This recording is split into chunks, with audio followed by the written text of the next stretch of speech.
Howdy folks, and welcome back to Pool School. In today's episode, I'm going to show you just how easy it is to adjust the suction of your suction side stay in the pool vacuum. So what do you say we get to it?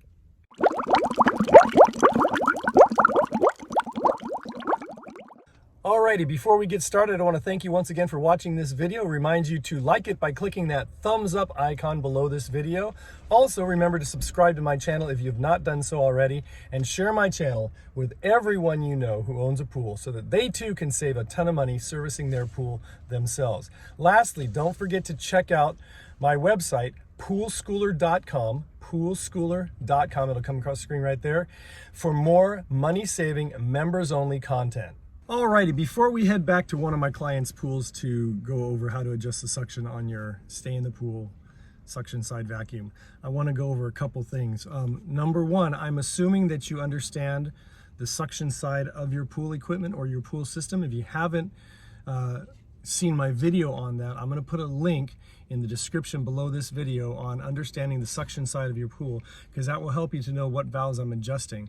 The other thing is to keep in mind that I'm assuming that you have a dedicated suction line or a dedicated vacuum line for your vacuum that has a side port that goes into your wall. Okay, so those are two critical things to keep in mind when we're discussing adjusting the suction of your vacuum. Now, if you have a VacMate skimmer adapter, and you've converted your pool to a suction side vacuum that way, I will do another video in the near future on how to adjust the suction that way, because there are ways to get the suction right on that as well, and some things you have to do to make sure that you get adequate suction, okay?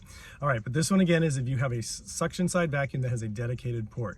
Now, couple things. Number one, typically, a lot of the vacuums that you get, the suction side vacuums, they come with some funky device that allows you to plug it into the side port and measure how much suction is going to your vacuum. And they say to use that, and it needs to be within a certain range. I got to tell you, in all honesty, and some of you, this may raise some eyebrows, I've never used one of those. I don't think they're necessary. There's on a VacMate, there's a gauge that actually screws into the elbow joint, and those things don't really I don't think they work that good. I don't think they're necessary, because there's a lot of factors that can affect the suction of your vacuum. If you have a clogged pump basket or a very full pump basket, that will lessen the suction of your vacuum and of your system. If you have a clogged impeller, that can also reduce the suction of your system and thusly the vacuum. If you have a skimmer that is very full and has a lot of debris that is pulpy, like bougainvillea leaves or things like that, then you'll find that that can actually not actually lessen your suction, can actually increase your suction, because more of the suction will go to that vacuum line instead of the skimmer. So I'm keeping all those things in mind. There are some simple things to do, and it's something that you have to play around with, but you don't really need one of those adapters that are the gauges that they give you, because like I said, there's so many factors that can affect it. Oh, one other factor, if you have a dirty filter media, that can also affect and lessen the amount of suction that you get in your vacuum, so, and your pool for that matter. So make sure you understand that. So now let's go back and let's talk about how simple it is to just adjust the suction side or the suction of your pool vacuum. Alrighty, I'm at one of my clients' pools, and you've probably seen this pool before. This has a Barracuda. I believe this one's called a Voyager. It's actually for small pools or above ground pools, but it's similar to the Barracuda G3, which is my favorite vacuum. If you haven't seen my video on why I like that vacuum so much, please look in the description below this video, and I'll put a link to that in there. Also, I'll put a link to where to go to purchase one of those Barracuda G3s if you're in the market for a new vacuum. All right, so I've already emptied the skimmer basket and the pump basket of this pool. I've also made sure the impeller is not clogged. And again, if you've never seen my video on clearing a clogged impeller, please watch that one. I'll put a link in the description below this video to that one as well. Okay, and again, I'm assuming that you understand the suction side of your pool system. Okay, this is a DE filter. I've already changed. I actually backwashed and recharged this filter last week, so it's in good shape. It's got plenty of fresh DE in there, and it's clean, so I know that there's good suction and flow. So I want to show you before I turn it on and it gets noisy. This is the suction side of your pool. are this pool right here, okay? Typically with a dedicated vacuum line, there's one for the skimmer. If you can read that, that says skim. There's a pipe for the skimmer. That's the suction to the skimmer. And this is for the vacuum right here. It says vac. It's kind of hard to see. And this is the Jandy valve, okay? One thing to know about the Jandy valve is this side of it here, it says off. I don't know if you can read that. It says off. That is the off. So if you turn this valve all the way to here, you've shut off all the suction to the skimmer, okay? Now you're gonna have to identify which is which on your pool, okay? And that again, you can do that by just shutting one of them off. If you see your vacuum start to jump really like crazy, then you know that the one you shut off, the pipe you shut off is a skimmer. Then you probably want to label it skim, okay?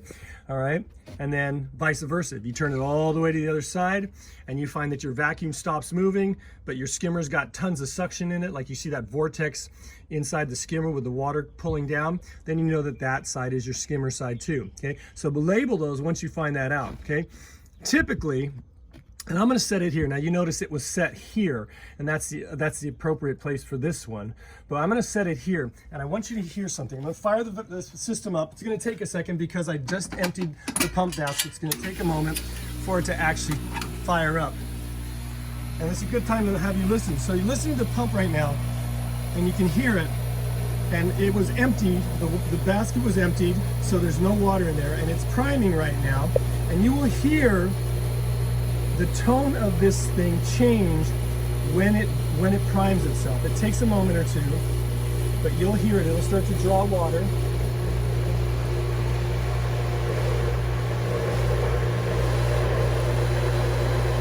there you go. You can hear the water rushing through there, okay?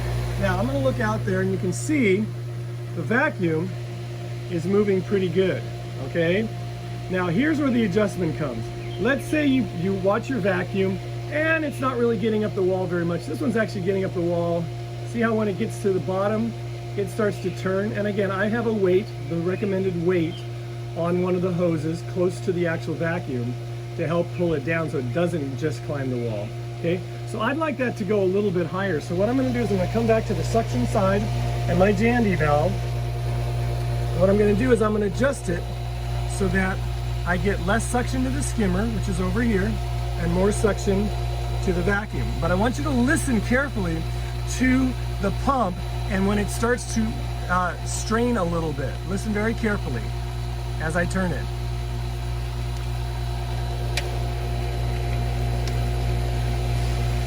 Hear that? Hear that hissing? Now you can really hear it, okay? Hear how it sounds like the pump is straining a little bit, okay? Typically, what I do is as a general rule, I will adjust the valve on the suction side to close off the skimmer side till I hear that noise. I hear the sound of the pump change to where it sounds strained like this. So watch. There it goes. I can hear it. It changed its tone just a little bit. Now what I do with that, there's little notches in these things, and if you move it carefully, you can click it back like 2 or 3 notches. 1, 2, 3. And that's about where I set my suction for most of my vacuums in my pools. And again, I know that my vacuum is working well and has a properly functioning diaphragm. There's no tear in it. And also there is plenty of, everything is set the way it's supposed to. Now you notice this comes up, and right as it gets to the top, it turns on and comes down. Now, some of you may not want your vacuum coming up that high. Then just adjust the suction away a little bit. You can really kind of customize it to your own liking. This one, because it's weighted right, it never comes fully out of the pool. And again, when I backwash and recharge the DE filter, the medium is quite clean and it's very, very permeable, so I get a lot more water flow. So I'm going to actually back this off another tick or so. And that's about where I have it set. So notice again, this is the skimmer side, less suction to the skimmer side, more suction to the vacuum side. And that's typical when you have a pool that has a dedicated suction line. Now you notice that vacuum pretty much goes exactly where I want it to go, all right? And again, from time to time, as your filter media gets dirty, you're going to need to adjust the suction, probably increasing the suction as time goes on. And then if you clean your filter media, especially if it's DE or cartridge, you'll find that you can lessen the suction or use less suction to the actual vacuum because you got better flow. And that's basically how you do it, folks. You don't need one of those funky gauges that plugs into the wall here, because again, that it fluctuates. The suction fluctuates based on those elements or those intangibles that I talked about earlier, okay? And now this vacuum's moving around, it gets around the pool good, and you might have to do a little trial and error and play around with it and see what best fits your needs. Lastly, there are times when your vacuum doesn't get certain areas. And one of the things, especially on the Barracudas, they recommend is with all your return ports, you see the return port right there? Okay. With all the return ports, they suggest you angle the return ports down, okay? So they're pointing down, not sideways, because it's the surface movement that actually moves the hoses that pulls the vacuum in and around the pool and moves it out of position. So make sure that you have those return ports pointed down, as down as possible, so that they don't affect the surface movement of your pool. All right? And that, folks, is about it. Alrighty, so that is my video on how to adjust the suction of your stay in the pool suction side vacuum with a dedicated suction line. I hope it made sense. It's pretty simple. Remember, there's all those factors that come into play that can mess with the suction. So it's something that you have to keep an eye on. That's why I recommend servicing your pool on a weekly basis. I did a video on my weekly pool service regimen, so please watch that. I'll put a link to that video in the description below. Also remember, if you want to purchase a Barracuda G3, which is my favorite vacuum on the market today, I'll put a link down there that you can click on an Amazon link. And yes, I'm an affiliate, but you can click on an Amazon link to actually purchase one of those. And again, I will not endorse any product that I don't actually use and find that it has worked best for me. Anyway, I want to thank you once again for watching. Remind you to like, subscribe, and share. Don't forget to check out my membership program or my membership channel, poolschooler.com.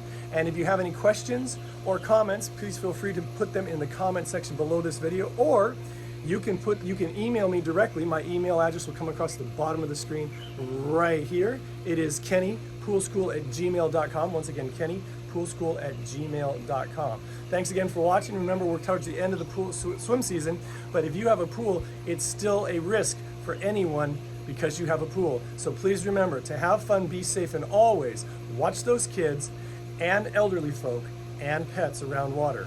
And I'll see you next time. Bye-bye.